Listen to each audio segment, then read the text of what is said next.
शिक्षक सेवा ज्येष्ठता अपडेट 24 मार्च 2023च्या सुधारणा अधिसूचना आणि कायद्यानुसार सेवा ज्येष्ठता यादी कशी लावावी या संदर्भात आपण आज जाणून घेणार आहोत सखोल माहिती। 24 मार्च 2023च्या अधिसूचना सुधारणा कायद्यानुसार माध्यमिक शाळेतील शिक्षकांची सेवा ज्येष्ठता यादी कशी लावावी। MEPS 1981 ब्रह्मांडे न्यूज मध्ये आपले प्रथमतः हार्दिक स्वागत आहे। अजूनही या चॅनलला आपण सबस्क्राइब केलेले नसेल तर लगेचच सबस्क्राइब करा आणि शेजारील बेल आयकॉनचे बटन प्रेस करा, जेणेकरून सर्वात प्रथम आपणापर्यंत अशा प्रकारची योग्य ती माहिती पोहोचेल। सध्या महाराष्ट्रातील माध्यमिक शाळेत सेवा ज्येष्ठता या विषयावर घमासान सुरू आहे। ते आपल्या अज्ञानामुळे सुरू आहे। महाराष्ट्र खाजगी शाळातील कर्मचारी सेवा शर्ती नियमावली 1981 कोणी वाचली आहे आणि वाचली असेल तर ती किती जणांना समजली आहे हा मोठा यक्ष प्रश्न दिसत आहे। कारण वाचतात तर सगळेच, पण सर्वांनाच त्याचा अर्थ लावता येतो असे नाही। कारण एक स्वल्पविराम आणि एक ऑब्लिक यामध्ये सुद्धा कायद्याचा मोठा अर्थ दडलेला आहे आणि क प्रवर्गातील अर्हता वाचताना आपण त्याकडे लक्ष देत नाही, भराभर वाचतो आणि अर्थ लावतो। 24 मार्च 2023च्या अधिसूचना कायद्याचा अर्थ लावायचा असेल तर यासाठी संपूर्ण सेवा शर्ती नियमावली पुन्हा वाचली तरच त्याचा अर्थ समजेल। नुसती अनुसूची फ नियम क्रमांक 12 वाचून या 24 मार्च 2023च्या अधिसूचनेचा अर्थ समजणार नाही आणि त्यामुळेच तर आपण अर्धवट ज्ञानाच्या जोरावर चुकीचा अर्थ तर काढत नाही ना। चुकीचे मार्गदर्शन करीत आहोत का याचा विचार करावा। ज्यांना यामधील टिपांचा अर्थ नीट समजला आहे त्यांना काही शंका नाही, पण ज्यांना अर्थ नीट लावता आला नाही त्यांना वाटते यात काहीतरी गडबड आहे, संदिग्धता आहे, चुकीचं आहे। माझी पोस्ट पूर्ण ऐका आणि मग ठरवा आपलं चूक की बरोबर। सध्या डीएड विरुद्ध बीएड असा सेवा ज्येष्ठता वाद सुरू आहे। हा वाद ही पोस्ट वाचल्यावर किमान गैरसमज दूर होतील आणि वाद संपुष्टात येतील अशी अपेक्षा वाटते। प्रशिक्षित शिक्षक कोणास म्हणावे, ज्यामुळे शाळेतील शिक्षकांच्या पदासाठी लागणारी अर्हता त्याला प्राप्त होते असे विभागाने मान्यता दिलेले व्यवसाय प्रमाणपत्र, पदवी किंवा पदविका मिळवलेला शिक्षक, थोडक्यात डीएड आणि बीएड या दोन्ही व्यावसायिक अर्हता आहेत। प्रोफेशनल क्वालिफिकेशन आहे, म्हणजेच डीएड आणि बीएड हे प्रशिक्षित शिक्षक आहेत।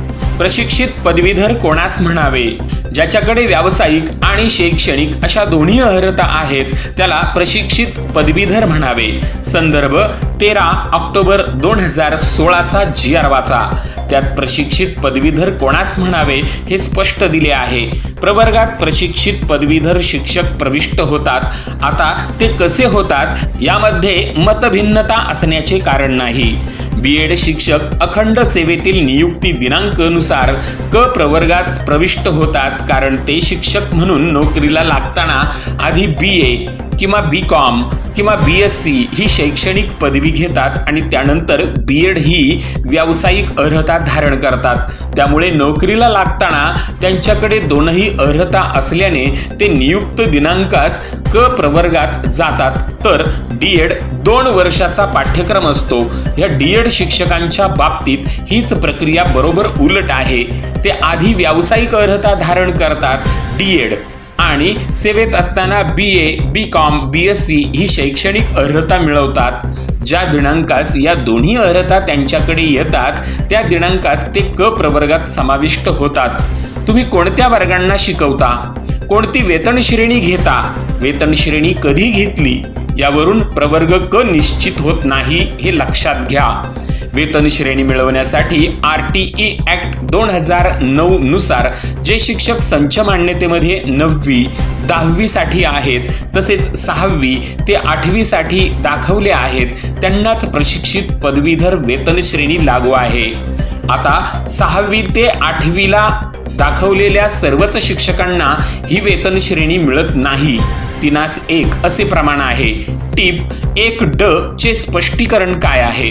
इयत्ता पहिली ते इयत्ता 5वी या प्राथमिक गटासाठी फक्त DED हीच व्यावसायिक अर्हता असणारे शिक्षक आवश्यक आहेत। या गटातील शिक्षकांनी त्यांची शैक्षणिक आणि व्यावसायिक अर्हता वाढवली तरी त्यांना प्रशिक्षित पदवीधर वेतन श्रेणी देता येत नसल्याने त्यांची ती अधिकची अर्हता समजण्यात येते। या गटात असणारे पदवीधर DED शिक्षक देखील प्रशिक्षित पदवीधरच आहेत। ते देखील पदवी प्राप्त दिनांकास क प्रवर्गात जातात। फक्त त्यांना प्रशिक्षित पदवीधर वेतन श्रेणी देता येत नसल्याने अशा शिक्षकांचा प्राथमिक गटात समावेश करण्यात आला आहे। एकाच संस्थेच्या शाळांमध्ये असे प्राथमिक गटात सेवेत असणारे अनेक शिक्षक आहेत। अशा शिक्षकांना संस्थेने 6वी ते इयत्ता 8वी किंवा 9वी ते इयत्ता 10वी या गटात पदवीधर वेतन श्रेणीसाठी घेतले असल्यास असे शिक्षक देखील पदवी प्राप्त दिनांकानुसार सेवाज्येष्ठतेसाठी दावा करू शकतात। ते या गटात केव्हा आले, पदवीधर वेतन श्रेणी केव्हा मिळाली, पदवीधर वेतन श्रेणी मिळालेली नाही हे मुद्दे कायद्याने गौण आहेत, महत्त्वाचे नाहीत। RTE कायद्यानुसार फक्त ते माध्यमिक शाळेच्या गटात असणे आवश्यक आहेत। टिप 1D चे स्पष्टीकरण यातून मिळालेले असेल। यासाठी संदर्भ म्हणून मुंबई उच्च न्यायालय औरंगाबाद खंडपीठाचे निकाल लक्षात घ्यावेत। आता विषय म्हणजे 24 मार्च 2023 च्या अधिसूचनेमध्ये महत्त्वाचा झालेला बदल म्हणजे DED 2 वर्षाचा पाठ्यक्रम पूर्ण करणाऱ्या शिक्षकास पदवी प्राप्त दिनांकास क प्रवर्गात दाखवण्यात आले आहे। पान नंबर 2 वरील अर्हता बघा। BA, BSc, BCom, diploma teacher 2 वर्षाचा जुना पाठ्यक्रम, DED 2 वर्षाचा जुना पाठ्यक्रम हा मुख्य बदल होण्यासाठी खालील महत्त्वाच्या बाबी लक्षात घेणे आवश्यक आहे। 1 ऑक्टोबर 1979 साली डिप्लोमा इन टीचर हा जुना 2 वर्षाचा पाठ्यक्रम शासनाने बंद करून त्याचेच नाव पुढे DED 2 वर्षाचा पाठ्यक्रम असे करण्यात आले।